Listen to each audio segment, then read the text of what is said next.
How's it going, everybody? Thanks for stopping by today. My name is Daryl and we're in the shop today, and I got something in the mail today that you might find interesting. So let's turn the camera around and I'll show you what I got. All right, here we are in front of my workbench, and you can see I got a box of 9 Lives cat food here. No, that's not what's in there. Let me open up the box and we'll see if what I ordered from eBay even survived the trip. Why someone would do this, I don't know. Just gotta wonder sometimes, people. So, I like old radios, as you all know, and I also like old receivers.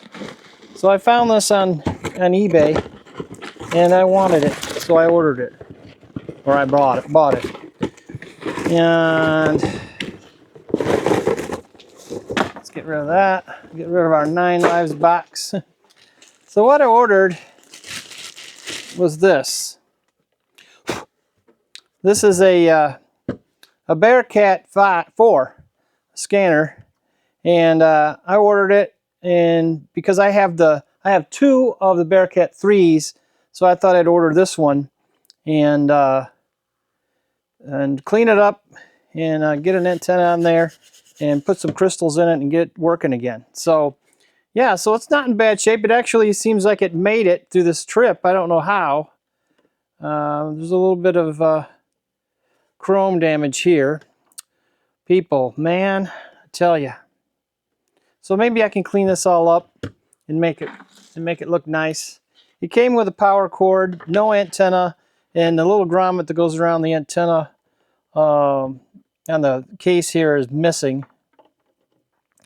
So we're going to plug this baby in and see if it still powers. It powered on the in the ad, so we'll see if it powers now. So cross your fingers, it's going to power. And scan. Oh boy. So it is working. So good. It seems like it made it. I don't know about this, if I can clean that up, or if I think that's just a scuff in the chrome. So that sucks. Maybe when I take it apart to clean it, I can flip this chrome piece over and put that mark on the bottom. We'll see. The bottom looks like it's okay. So yeah, everything looks like it's working okay. And we'll see what happens.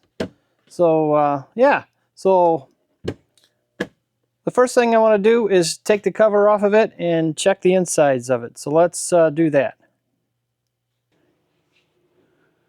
All right, we have our scanner here, and you can take this off by just removing this one screw here.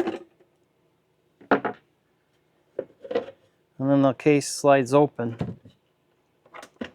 All right. So here's, this would be the top. It looks like it's in pretty good shape. It smells old. And the bottom here. So what I'm going to do is I'm coming here and I'm going to get the crystals and mark them the frequency that I got in here down. And then this is for switching from these little switches here are for switching from VHF to UHF to low, or for like VHF high band, VHF low band, and then UHF. So, and then these are all the crystals, and it's fully populated with crystals. So I want to write down what these crystals are, and you know, maybe I can use them for something I want to hear or not. I don't know. So this one's kind of funky looking the way it's in there. It looks okay. I guess it's just the way that thing is made. So yeah. So we're going to, I wonder why they get that in there like that. So anyway, I'm going to go through this, and you know, you can see we have some electrolytic capacitors in here that I want to switch out. It looks like this this transistor has been a little warm because I don't know if you can see down there. It might be dirt, but I think it's from heat from this thing, and I want to replace all these. So see, we got 1, 2, 3, 4, 5 electrolytics to replace. Man, look at the solder job on this thing.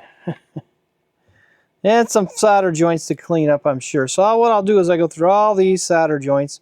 This one here is almost non-existent, and that is not a surprise for these. They didn't always have the best solder jobs. So I'll go through this whole thing and just check it out and make sure everything is working properly, and clean up the controls, and just do an alignment on it, and then we will get her on the air.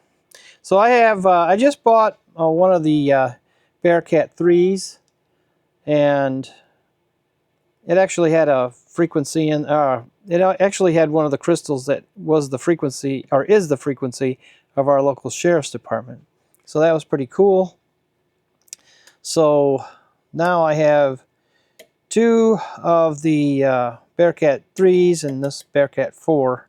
So I'll do a complete cleanup on it. We'll replace these capacitors and just do a general checkout on it. And I'm going to put this thing to use. Yeah, I'm going to put this thing in the living room and put it to use. And because down here where I'm at, everything is still analog. Fire department, police departments, no encryption. We're still all analog, and I hope it stays that way for a long, long time. And I want to put this to work in the house because I think it'll be easier for my wife to use when she wants to turn it on. It's easy to find the switches to turn off the ones you want to listen to, the agencies you don't want to hear. So she can turn those off and just be easier for her to operate instead of the digital scanner. So yeah, how about that? Look at that. And I even got this little thing with it too. So that's pretty nice. So I'll clean all that up in there, and yeah, we'll put this thing to work.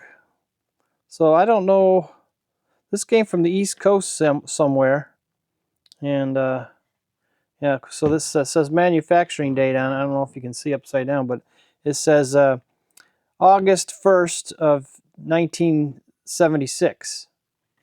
So yeah, so we're going to put this thing to use. So let's get this thing apart, and then I'll replace. Well, I actually don't have to take it apart to replace the caps, but I will have to pull it apart to what was I going to do? I'm just clean up the bezel. Maybe I won't have to take it apart. I don't know. There's a little bitty issue right here. I'm not being too picky, and that might be from just when it was built. It doesn't seem like they got this down here all the way before they slid everything together, so we'll see. But maybe I can fix that up a little bit, but not bad for its age and all. So yeah, what do you think about that? I get it cleaned up, maybe it'll look good, and we'll put it to use. I got the crystals identified here. So you can see most of them are all low band. And then we got a couple high band, another low band. So I'll have to look up my locals here and see if we're using any of these. I hooked up an antenna to it just to kind of see if anything would be heard, but so far nothing. So yeah, how exciting. Yeah, take you one of these. These are good practice radios, you know, if you want to practice how to recap something, and they're relatively easy to work on. So clean one up and just have it in your shack. It's kind of cool. Look at those down here, the way they're soldered in there. I might fix that. We have our scanner connected up to the service monitor, and we're set up for cyanide. Got the scanner on and warming up. So I'm going to turn the camera towards the big screen here, and we'll see what kind of cyanide we got. So let me turn the camera here, and I'll get you focused over here a little bit. And then I will take a look at that. So here we go. So I'll turn the volume up. Now this is volume you're hearing is volume that's coming out of the service monitor, not out of the scanner. So we're going to back off the dBm here, back off our power level, and see where we hit 12 here on the cyanide check. All right. You can see we're starting to lose a little bit of audio.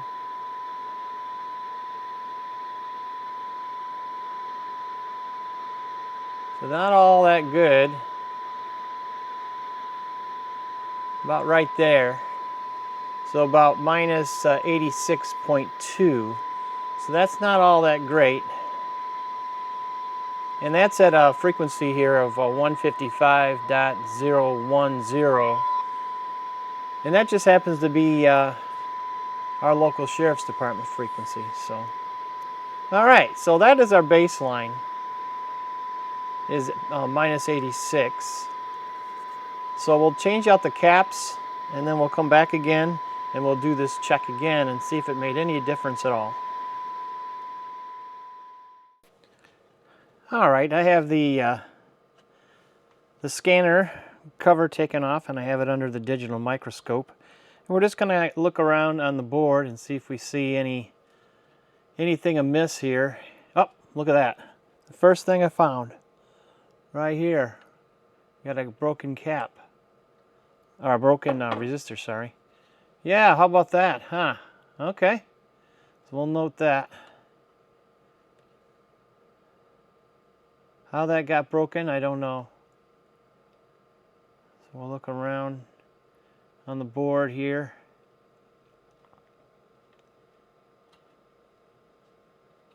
See if we see anything else that's bad. Any leaking caps or anything like that.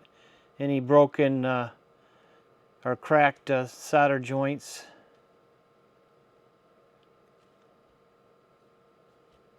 Let's see.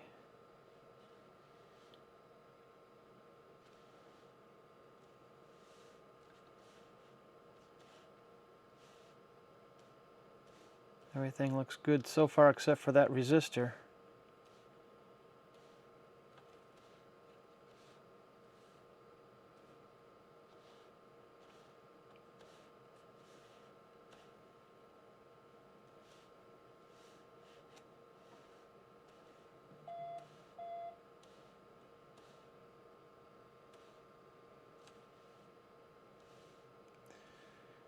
It's always good to just look around and look for any damage.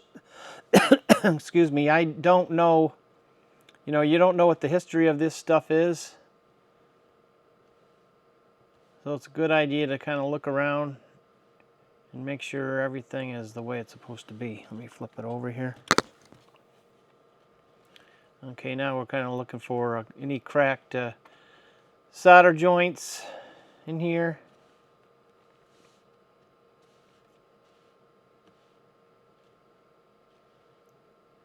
And I'll probably go over them anyway. If I see anything that looks particularly bad. Let's see. This one here may be cracked.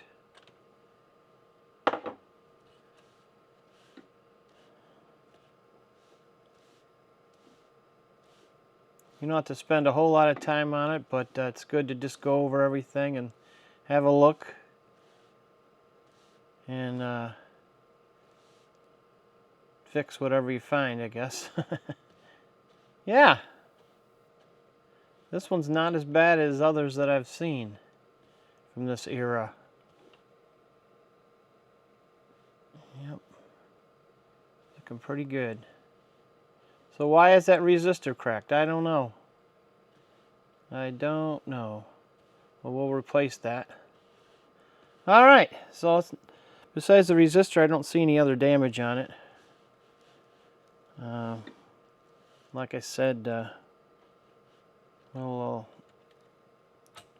just take this visual look, and if we see anything, we'll repair it. All right, so here we go. Let's see. What are we going to do next? I think what we're going to do is I'm going to connect it up to the service monitor and see if it hears anything, and then if it does, we'll try to do a SINAD check on that and get a baseline on what our SINAD is. And then I'm going to recap this radio and fix that resistor, and then we'll do a SINAD check on it again and see if it made any improvement. Okay, we're back here and we got everything recapped, and you can see that these caps here, these two here, were a little bit larger than the ones that were taken out because I couldn't find the proper ones to go in there. They're the same value as far as you know, they're both 2000 microfarads, and this one's 500 microfarad, but the power rating's different. So these were 20 power rating, and what's this one was a 10, I think, 10 volt. So this one's 25, and I think this one's also 25, yeah. So I couldn't find the proper ones. So I'll keep looking for the proper one to go in there, but they're working nonetheless. I mean, they'll be fine in there. They're just not the proper ones. They're jammed in there. So I need to find the proper ones to go in there. But yeah. Oh, we got our resistor here replaced also. So that was a 10K resistor. So we're all right there. So let's hook this thing up back up to the service monitor, and we'll see if it made any difference at all in our SINAD. We are looking at the big screen here, and I'll get this set up to run our SINAD test here again. Let's see, let's move it over. SINAD, and let's say generate. And go back here. Oops. So we're on our SINAD test now, and you are hearing audio come out of the radio. So wow, look at the difference here.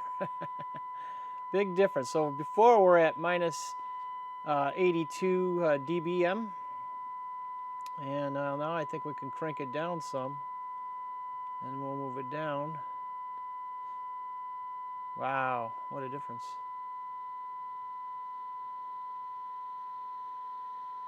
Look at that. We moved it up. So about minus 110. Pretty good. Hey, how about that? I like it. That's pretty good. So that's just from recapping this old radio. Now some of the caps, as I said before, were a little bit larger because the voltage rating on them was higher. So I had trouble finding the proper one, so I'm going to keep looking, and if I can find these two here that were a little bit too large in there, I will replace them. But wow, what a difference that made. That's pretty good. Let's turn that off. Yeah, pretty good. So I like it. I did a little cleanup on it, and it cleaned up pretty good. There's some little bit of scuffs in the chrome a little bit. I don't know if I could polish that out or not. I was able to get the knobs looking pretty darn good, and case is all clean. So it looks like it's running. I still think the speaker could do better. I'm going to take a look at it and see if there's anything I can do about it, but I'll be on the lookout for a backup replacement speaker for it. But it's functioning, and I have the one crystal in here for the sheriff's department. Maybe if they speak while I'm doing this, you'll hear it. But I'm really happy with it so far. I mean, it's missing a grommet up here. There's a little circular grommet that the antenna slides into and allows you to screw it in. I think that's how that resistor got broken, is somebody went to stick this, stick the antenna in there, and they moved it around in there, and they hit that resistor and broke it. And that was probably the last time they used it. Maybe, I don't know. Maybe that was the reason why this thing was put up. Who knows? But what do you think about that? Looking pretty good. I think I'll put that on display in the living room, and we'll watch the lights go.